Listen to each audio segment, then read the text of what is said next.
Crossroad number 22. To remember faithfully or to forget recklessly. Wednesday of the third week of Lent, we read from the book of Deuteronomy. However, take care and be earnestly on your guard, and to forget the things which your own eyes have seen, nor let them slip from your memory as long as you live.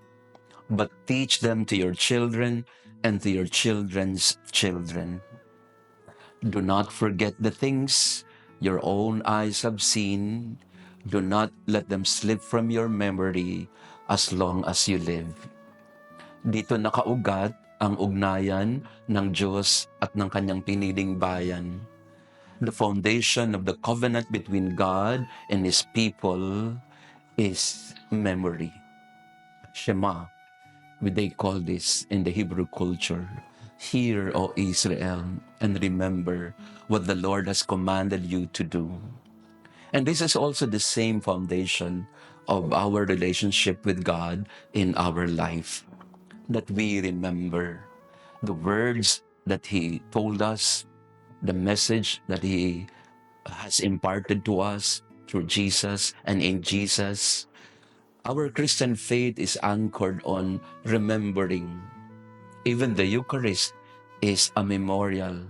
It's an act of remembering what Jesus did at the Last Supper. All our preaching, all that we do is remembering the past. But the past is not a dead reality. It is also a present reality. Ang pagbabalik tanaw sa nakaraan ay hindi para ikulong tayo sa mga nangyari. Ang pagbabalik tanaw sa nakaraan ay isang paraan para mabigyan tayo at may mapagkunan tayo ng gabay sa ating buhay, sa ating panahon. We don't forget, we remember. At ito yung sakit natin mga Pilipino madalas. Nakakalimutan natin ang nakaraan. We have a very shallow and short memory of the past.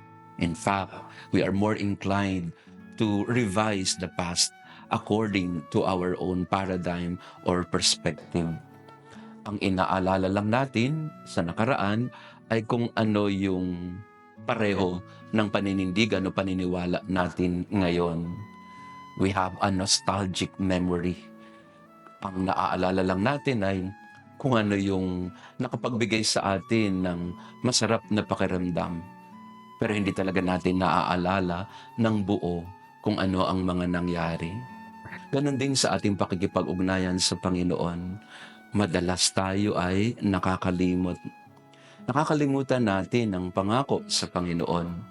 Nakakalimutan natin ang ating pangako sa isa't isa.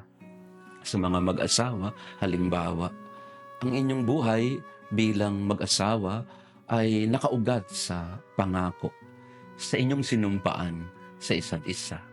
Pero pag nakalimot ang mag-asawa sa kanilang sinumpaan, madaling-madali na mabuwag, masira ang pamilya. Maraming aspeto ng ating buhay na ang nakaugat sa pag-aalaala. Ang sakramento ng Eucharistia, the Eucharist is a memorial. It is a memorial of the Lord's Supper. But this remembering is not a dead remembering. Hindi ito ang pag-alala ng patay na nakaraan.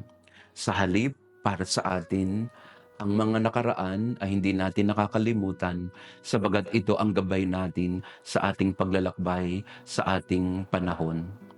Sa aking personal na karanasan, totoong-totoo po ito. Kung ano ang mga tinuro sa akin ng mga magulang ko noon, kung ano ang mga paalaala nila, dala-dala ko pa rin hanggang ngayon.